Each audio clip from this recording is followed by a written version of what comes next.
Alright, this is going to be a shorter update, but let's see. I feel like it's going to be a bit more organized now that I don't have that many things to mention.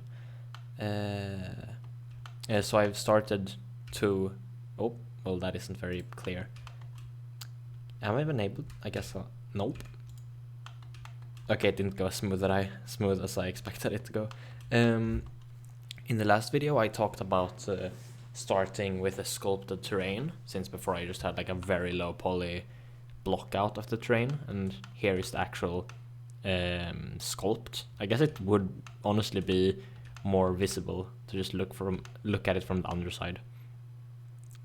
It's still not perfect. I mean, for the most part, you see here the path is clipping, but the path is the what is it called? Like wow, placeholder. Yeah, placeholder models. So it's not that I have to change or like sculpt this to make the path not clip. It's the path that has to be changed later on. So yeah, there's a lot of clipping with like foliage and whatnot. Like here, there's just a bunch of stuff underneath the ground. Oh, what is up here? What the fuck? Yeah, that didn't look very good. Oh, it's everywhere. That's somewhat problematic. Damn, I wonder if there's an easier way to fix stuff like that. Whatever, I guess I'll do that some other time. Yeah, so as I said, I've been working on the sculpted terrain, and I've also worked a lot on redoing the cliff sides. So I tried searching up YouTube and stuff for if there are any tutorials for how to make cartoon-styled cliffs, and I found nothing. So that was kind of difficult at first. I didn't really know what to do, but then I somehow managed to come up with my own method. I mean, I'm saying it like it's some super advanced thing, but it's probably pretty basic. But I quickly, like very quickly, saw some other tutorial and noticed that he was using metaballs, which I first for like a year thought were called meatballs because I'm like turbo dyslexic. I don't have a I almost said PhD. I don't have a diagnosis, that's the word. I don't have a diagnosis for dyslexia. And I mean, honestly, I doubt I have it, but sometimes I really wonder if that's the case or not, because it is very typical for me, very typical for me to read something wrong.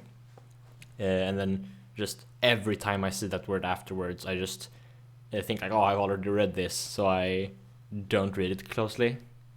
So I make the same mistake all the time, although I guess would be a pretty common thing, probably. But yeah, metaballs, meatballs. I used metaballs, which are actually meta cubes, but they're still called metaballs. Here I used these. And then like, whoa. Oh right, I have that. Oops. Yeah, there we go. These shapes fuse together. And then I made them into a mesh. I did some bullshit to displace the height, I guess, or displace the surface of the mesh after making it more high poly. Then I decimated it to reduce the poly count, since it, first of all, more than 1 million vertices otherwise, which is not super good, and also it looked uber ugly. So yeah, right now I have 73,000, which considering that, first of all, that probably would work fine nowadays with like real-time rendering or like in games, although I don't know that much about game performance and stuff. But yeah, it should definitely be low enough for a Blender project. But yeah, I've worked, oh my god, this just jump scare me all the time. Or not jump scare the record, whatever. Yeah, no, this is as horrible as my longer videos.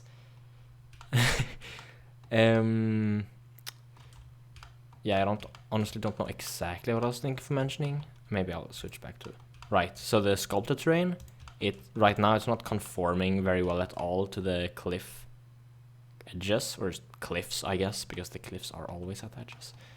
So I'm going to sculpt them a bit later so that, well, they fit better with the terrain.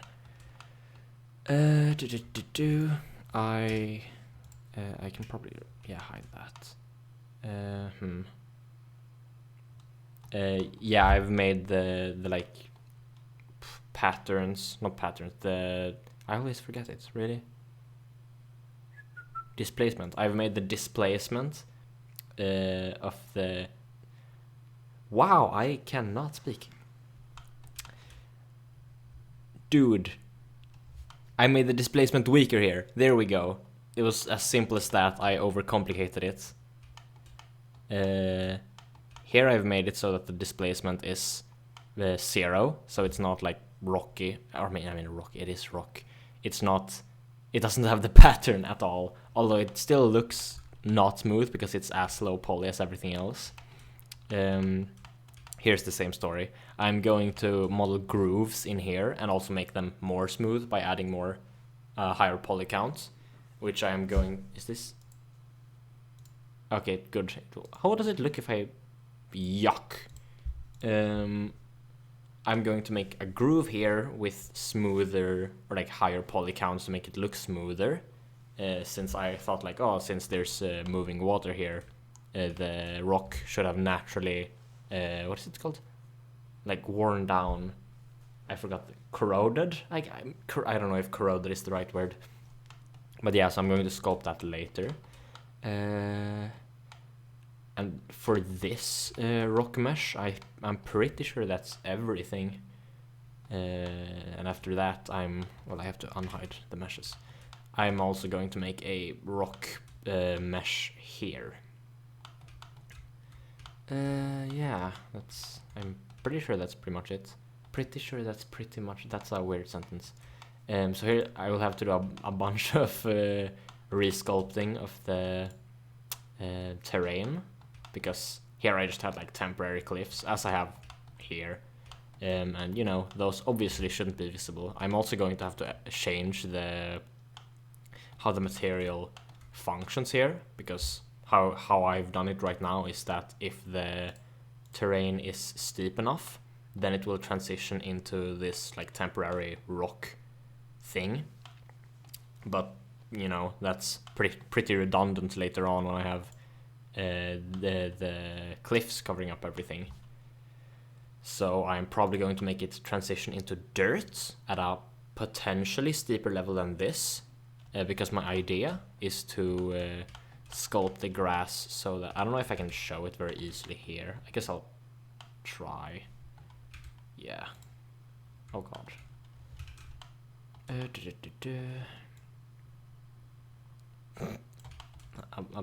bit too big.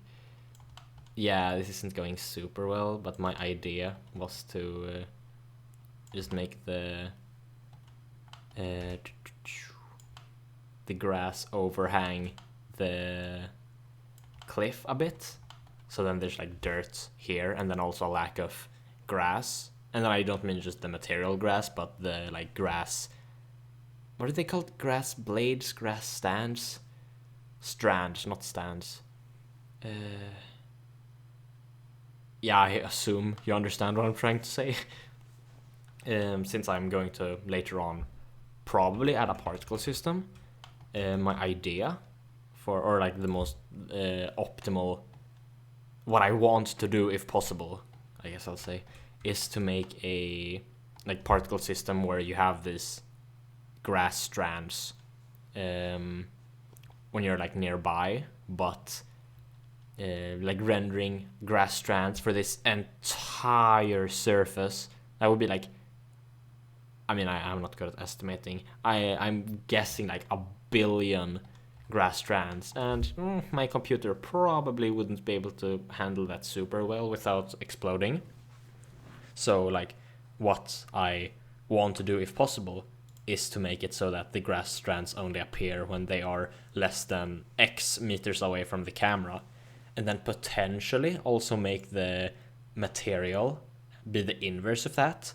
So if the camera is X, or if the like surface that the material is being applied to, the point where the material is being applied to, if that is X less than X meters away from the camera, then it gets this look. Although I will change it in the future because this is just like temporary grass. It's pretty ugly looking right now, but it's what I have right now. Anyway, so if it's less than X meters away from the camera, it will look like this. But if it's more than X meters away from the camera, then it will get like more noise to it. Since if we have like grass strands here, then you would be able to see some like color difference between different patches. However, those like the transitions between those patches would be more like I don't know how to explain it. Not as smooth, just like more noisy due to all the grass strands. But since there won't be any grass strands after a certain distance, I thought that maybe I could, I don't know if simulate is the right word, but make it appear like there are grass strands on that distance by adding noise to it. But then it's gonna get more complex if I decide that I want to add wind and shit, because then I first have to figure out how to make the like swaying of the grass reflect differently on the grass particles, and then also implement that in the material to make it look the exact same or as similar as possible for when there isn't any grass in the distance. And it's probably a big thing to try to do. Is that understandable at all? A big part of the project, difficult part of the project. Yeah, so I don't know exactly what I'm going to do next. I'm pretty sure I know what to do next now, actually. I'm probably going to just finish up the model here and then potentially sculpt the terrain around it, although that might happen later. But at least after finishing the rock mesh itself, like here and here, to sculpt it better, I'm probably going to start on this wall here. Yeah. Thus far the video is 12.5 minutes. I expected it to be way shorter than that, although, it is still less than half an hour, which I had on my previous 2 videos, if I remember correctly. Yeah. I think that's it. I kept this this mesh here, since no, that's completely irrelevant. Never mind. Forget I mentioned anything. It's gonna take like a long time to explain, and it's super boring. There's no point. Yeah. Well, yeah. I'm gonna go now. Bye.